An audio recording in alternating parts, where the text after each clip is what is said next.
la Lega Nord è il secondo partito in Emilia Romagna e quindi la campagna che abbiamo fatto in questo ultimo mese, portando sotto la luce dei riflettori dei temi importanti che comunque sono di attualità per quello che riguarda anche la cittadinanza emiliano-romagnola, ci conforta molto anche per cercare di portare avanti un programma elettorale per l'Italia a livello proprio nazionale.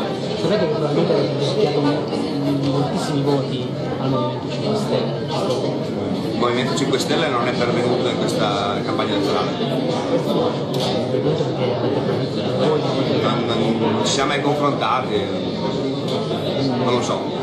Io auguro a Bonaccini di fare un buon governo per quello che riguarda l'Emilia Romagna. Noi saremo l'opposizione, un'opposizione coerente e critica rispetto all'operato ovviamente del centro-sinistra. Per quello che riguarda il 5 Stelle penso che i dati elettorali si commentano da soli.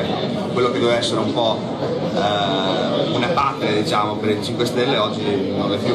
Lei continuerà a fare il sindaco e i consiglieri sempre? Vediamo il risultato elettorale e poi prenderemo le nostre decisioni.